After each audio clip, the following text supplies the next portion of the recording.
Salam alaikum, bismillah ar-Rahman ar-Rahim. Donc on commence la leçon numéro 3 de chimie, programme du deuxième bac international, option française, sciences maths, sciences physiques et SVT. Les transformations chimiques s'effectuent dans les deux sens. Donc on va voir ces transformations à partir de certains exemples, les réactions acido-basiques. Donc tout d'abord, il faut définir ce qu'on appelle les acides et les bases. Les acides et les bases selon la théorie de Bronsted. Voilà, théorie de Bronsted. Voilà, ça s'écrit Bronsted et ça se prononce Bronsted. Tout d'abord, les acides de Bronsted. Un acide de Bronsted, c'est toute espèce chimique. Lorsqu'on parle d'une espèce chimique, c'est un atome, une molécule ou un ion. Donc un acide de Bronsted, c'est toute espèce chimique, atome, molécule ou ion, capable de céder un proton H+, au cours d'une réaction chimique. Donc un proton H+, pourquoi on dit qu'un proton H+ est un proton? Eh bien parce que si on a H, on sait que H c'est un 1, le symbole chimique, voilà, 1. Ça veut dire que pour l'atome d'hydrogène, Z est égal à 1 et A égale à 1. Z, c'est le numéro atomique et on sait que le numéro atomique représente le nombre des électrons dans l'atome, dans le nuage électronique. Ça veut dire que l'atome d'hydrogène comprend un électron.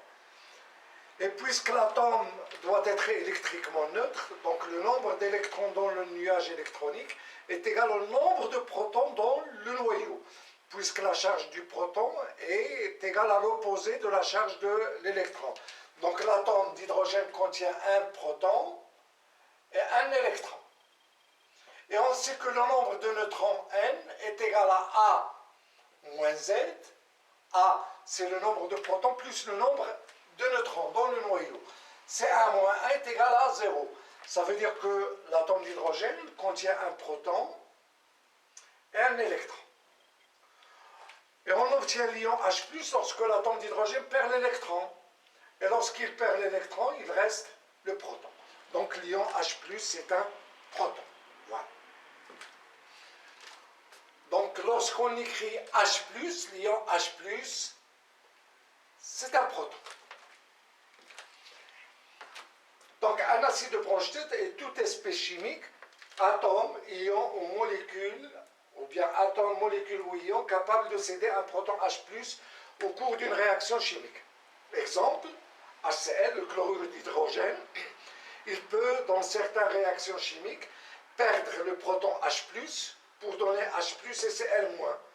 Donc HCl, c'est un acide de Bronsted. L'acide éthanoïque CH3CO2H, il peut aussi perdre un proton H+, pour donner l'ion éthanoate CH3CO2-. Donc l'acide éthanoïque est un acide de Bronsted. L'ion ammonium, NH4, il peut perdre un proton H+, pour donner l'ammoniac. Donc l'ion NH4+, est un acide de Bronsted. Donc on voit bien que l'acide HCl, on peut le représenter par exemple par HA. Voilà, c'est un acide qui peut perdre un proton H+, pour donner H+, plus A-. Donc l'acide, on peut le représenter par HA. De même, CH3COH, on peut le représenter par HA ou bien AH. C'est la même chose. Il peut nous donner A- plus H+. L'ion NH4+, donc on peut le représenter par BH+. Donc l'acide, on peut le représenter aussi par pH+. Il nous donne la base et il nous donne NH3 plus H+. Donc un acide de Bronsted, c'est toute espèce chimique capable de céder un proton H+, au cours d'une réaction chimique. Et un acide, on peut le représenter soit par HA, soit par AH, soit par BH+. Les bases de Bronsted. Donc la base de Bronsted, c'est le contraire de l'acide de Bronsted. Donc la base de Bronsted, c'est toute espèce chimique capable de capter un proton H+ au cours d'une réaction chimique. Voilà, une base de Bronsted, c'est toute espèce chimique capable de capter un proton H+, au cours d'une réaction chimique. Exemple, l'ammoniac, NH3. NH3 peut capter un proton H+, pour donner NH4+. Donc NH3, c'est une base de Bronsted. L'ion éthanoate, CH3CO2-, il peut capter un proton H+, pour donner l'acide éthanoïque. Donc l'ion éthanoate est une base de Bronsted. Donc voilà, on voit bien que la base, on peut la représenter par B. Et lorsqu'il capte un proton H+, il nous donne BH+. Comment on peut représenter la base, par exemple dans ce cas, par A-. Et lorsqu'il capte un proton H+, il nous donne AH. Voilà. Donc la base de Bronsted, c'est toute espèce chimique capable de capter un proton H+. Donc si on voit cet exemple, par exemple, c'est H3CO2H, il perd un proton H+, pour donner CH3CO2-.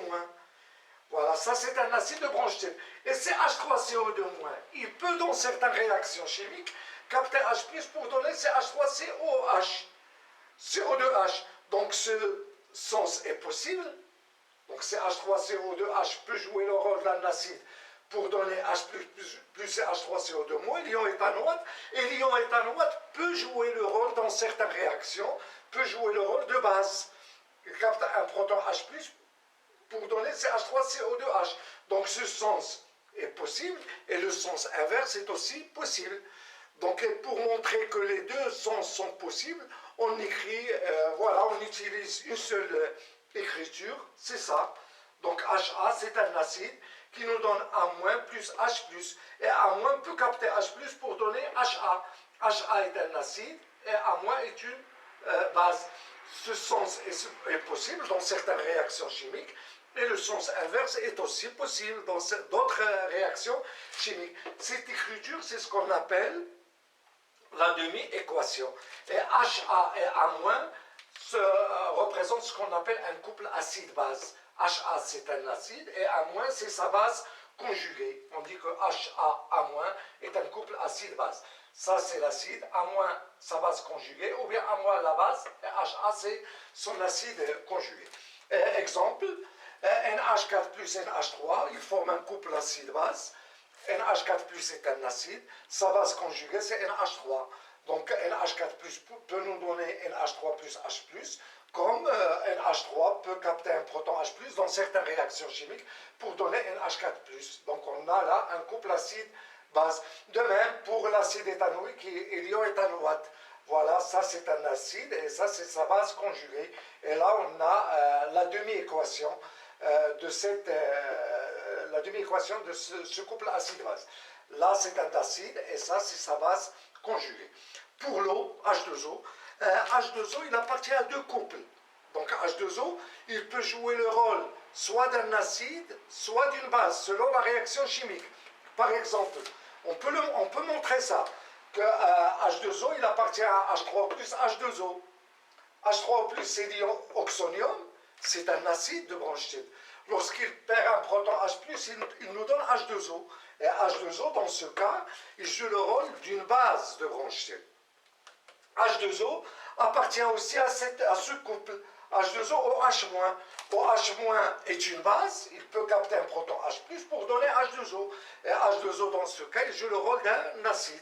Donc on voit bien que dans ce couple, H2O joue le rôle d'une base de Bronsted, et dans ce couple, H2O joue le rôle d'un acide. Donc selon la réaction, H2O peut jouer le rôle d'un acide ou d'une base. Donc on dit que H2O est un infolite. L'infolite, c'est toute espèce chimique qui peut jouer le rôle, selon la réaction chimique, soit d'un acide, soit d'une base. Les réactions acido-basiques.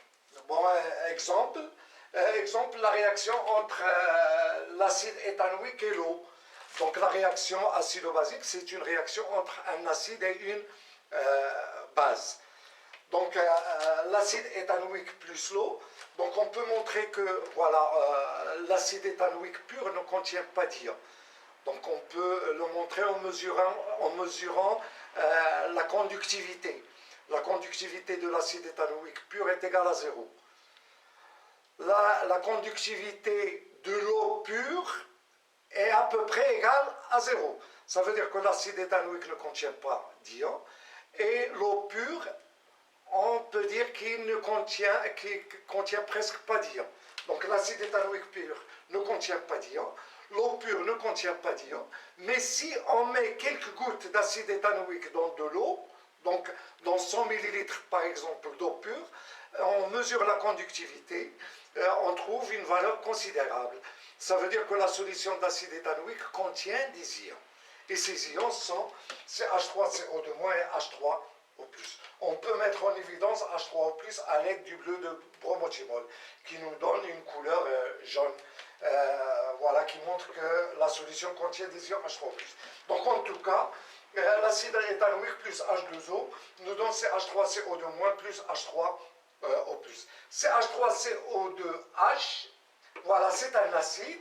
Il donne CH3CO2-, c'est sa base conjuguée. Et dans cette réaction, H2O joue le rôle d'une base. Donc CH3CO2H perd le proton H+, et H2O capte le proton H+. Et on obtient la base conjuguée de CH3CO2H et l'acide conjugué de H2O. Donc ça, c'est un acide 1. H2O, c'est la base 2. CH3CO2-, c'est la base 1 conjuguée de l'acide 1. Et H3+, c'est l'acide 2 conjugué de la base 2. Donc les couples mis en jeu sont CH3COOH, CH3CO2H, on peut l'écrire aussi sous la forme CH3COOH. Donc les couples mis en jeu, c'est H3COOH, c'est H3CO- et H3O+, H2O, tel que l'acide CH3COOH réagit avec la base H2O. Donc l'acide perd le proton et H2O capte le proton. Donc dans une réaction acido-basique, c'est une réaction entre un acide et une base. Il y a un transfert de protons entre l'acide et la base. Un autre exemple, NH3 plus H2O qui nous donne NH4 plus OH-. Donc NH3 c'est une base et H2O c'est un acide. Voilà, H2O perd un proton H+, et NH3 capte le proton H+, pour nous donner NH4+, plus la base conjuguée de H2O.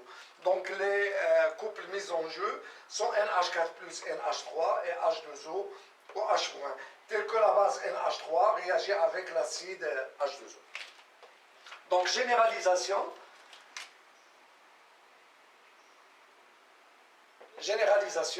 une réaction acido-basique fait intervenir deux couples acides-bases, HA1A1- et HA2A2-, tel que l'acide HA1 réagit avec la base A2- pour donner la base A1- et l'acide HA2.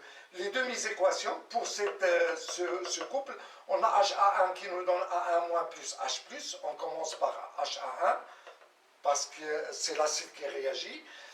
Pour l'autre couple acide-base, on commence par A2-, puisque c'est la base qui a réagi. A2- plus H+, nous donne HA2. Puis on additionne les deux termes des deux demi-équations. On obtient HA1 plus A2-, qui nous donne A1- plus HA2. Les protons, ça se simplifie. Donc l'acide HA1 réagit avec la base A2- pour obtenir la base conjuguée de cet acide et l'acide conjugué de cette base. Et ça, c'est ce qu'on appelle l'équation bilan. Voilà, grand 2, le pH des solutions aqueuses. Donc, voilà, donc on a vu les réactions acido-basiques, ce que c'est qu'un acide de Bronsted, ce que c'est qu'une base de Bronsted, les couples acides-bases et les réactions acido-basiques qui font intervenir deux couples acides-bases, tels que l'acide d'un couple réagit avec la base de l'autre couple. Voilà. Donc, le pH d'une solution aqueuse. Donc, le pH, c'est une grandeur mesurable qu'on peut mesurer et qui indique l'acidité ou la basicité d'une solution. Et le pH, il est lié directement à la concentration des ions H3O+, dans la solution. Et on définit, donc c'est une grandeur mesurable liée à la concentration de H3O+, dans la solution. Définition. Pour des solutions à faible concentration de H3O+, est inférieure à 5 10 puissance moins 2 mol par litre. Il ne faut pas que les solutions soient concentrées. Donc pour des solutions diluées, concentration de H3O+ inférieure à 5 10 puissance moins 2 mol par litre, on définit le pH de la solution par la relation pH égale moins log de H3O+. Log, c'est une fonction qui désigne le logarithme décimal. Et ça, on peut le calculer à l'aide de la calculatrice. Donc la calculatrice, là, vous avez la fonction log, logarithme décimal. Il suffit d'utiliser ces touches pour calculer le logarithme décimal. On va voir des exemples. Donc pour des solutions à faible concentration de H3O+ inférieure à 5 10 puissance moins 2 mol par litre, on définit le pH de la solution par la relation pH égale moins log de H3O+. Ou bien H3O+, la concentration de H3O+, est égale à 10 à la puissance moins pH. Pourquoi? On sait en maths que si Y est égal à log de X, alors X est égal à 10 à la puissance Y.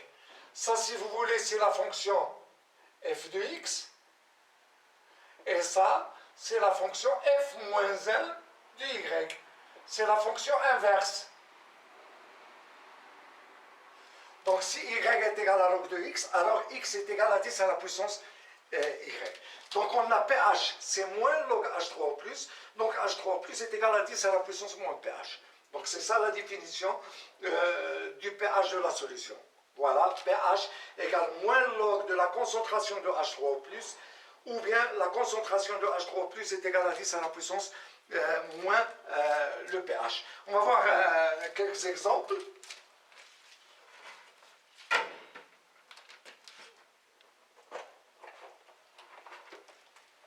Voilà. Là, vous avez 4 solutions. A, B, C, D. La solution A, on vous a donné la concentration de H3O+ en mol par litre. C'est 3, 10 puissance moins 3 mol par litre. On vous demande de calculer le pH. Donc pour calculer le pH, il suffit d'écrire que le pH égale moins log de 3, 10 puissance moins 3. Donc on écrit c'est moins log de 3 multiplié par 10 à la puissance moins 3, et ça nous donne 2,52. Donc le pH est égal à 2,52. Pour la solution B, on vous a donné le pH 5,2 et on vous demande de chercher la concentration de H3O+. Donc pour chercher la concentration de H3O+, il suffit d'écrire que la concentration de H3O+ est égale à 10 à la puissance moins pH. Donc c'est-à-dire 10 à la puissance moins 5,2. Voilà, donc on écrit 10. Voilà, c'est l'inverse du logarithme. Inverse, voilà, 10 à la puissance moins 5,2. Et ça nous donne 6,3, 10 puissance moins 6 mol par litre. Voilà la solution C. On vous donne la concentration de H3O+, c'est 2, 10 puissance moins 8. Donc le pH c'est moins log de 10 puissance moins 8. Et vous allez trouver 7,7. Là, la solution T, on vous a donné le pH 9,2. Donc la concentration de H3O+, c'est 10 à la puissance moins 9,2. Et vous allez trouver 6,30, 10 puissance moins 10. Voilà. Et on voit bien que lorsque la concentration de H3O+ augmente, voilà, elle augmente dans ce sens, le pH diminue. Voilà. Et lorsque la concentration de H3O+ diminue, le pH augmente. Donc pour mesurer le pH d'une solution aqueuse, On mesure le pH d'une solution aqueuse, soit à l'aide du papier pH. Papier pH, c'est un papier qui prend des couleurs différentes selon le pH de la solution. On le met dans la solution, il prend une couleur selon le pH de la solution. Il suffit de comparer cette couleur avec une certaine gamme de couleurs qui est donnée. Chaque gamme, chaque couleur correspond à une valeur de pH. Et on obtient une valeur approximative du pH, قيمة تقريبية. Ou bien on utilise le pH mètre. Le pH mètre, c'est un millivoltmètre qui est gradué directement en unité de pH. Et il nous donne une valeur qui est précise de la valeur du pH de la solution. Donc ainsi se termine cette partie de voilà cette vidéo. Et si vous aimez ce contenu, faites j'aime, partagez la vidéo et s'abonnez à la chaîne. Et à bientôt.